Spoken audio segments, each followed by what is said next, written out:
তারেক রহমান বৃহস্পতিবার থেকে নির্বাচনী প্রচারণা শুরু করছেন সিলেট থেকে। বলা হয় সিলেট এক আসন যার, সরকার তার। এটা কতখানি মিথ আর কতখানি সত্য? বরাবরই বড় রাজনৈতিক দলগুলো তাদের রাজনৈতিক প্রচারণা শুরু করে পীর আউলিয়া শহর সিলেট থেকে।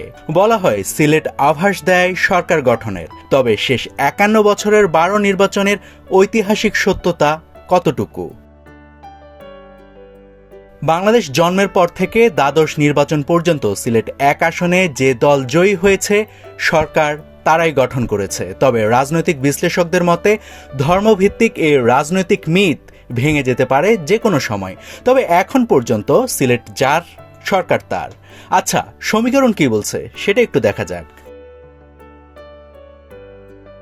১৯৭৩ সাল বাংলাদেশের প্রথম নির্বাচন। সিলেট এক আসনে নির্বাচনে জয়লাভ করেন আব্দুল হেকিম চৌধুরী, আর সরকার গঠন করেছিল তার দল আওয়ামী লীগ। এরপর ১৯৭৯ সালে বাংলাদেশের দ্বিতীয় নির্বাচনে সৈয়দ রফিকুল হক নির্বাচিত হন বাংলাদেশ জাতীয়তাবাদী দল বিএনপি থেকে। সরকার গঠন করে তার দল।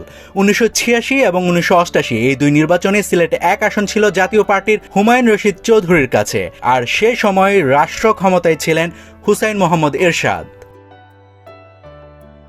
৯০-এর স্বৈরাচার পতনের পর ১৯৯১ সালের পঞ্চম এবং ১৯৯৬ সালের ফেব্রুয়ারির ষষ্ঠ নির্বাচনে ক্ষমতায় আসে খালেদা জিয়ার বিএনপি। এই দুই নির্বাচনে সিলেট এক আসনে জয়লাভ করেন খন্দকার আব্দুল মালেক। এরপর ১৯৯৬ সালের জুনের নির্বাচনে রাষ্ট্র ক্ষমতায় ফেরে আওয়ামী লীগ।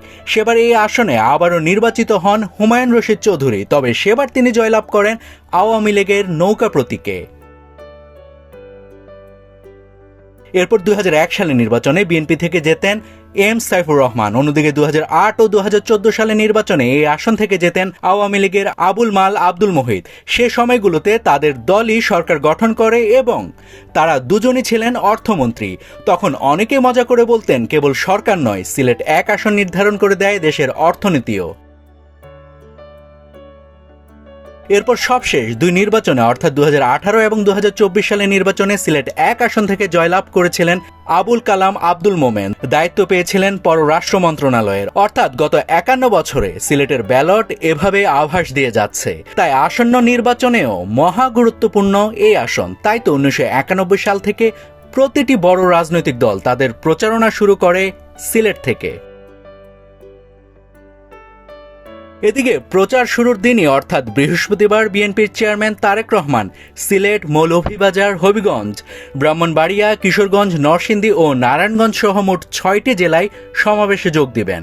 আজ রাতেই তারেক রহমান সিলেটে গিয়ে হযরত শাহজালালের মাজার জিয়ারত করবেন। নাভিদ হাসান, সোনালী নিউজ।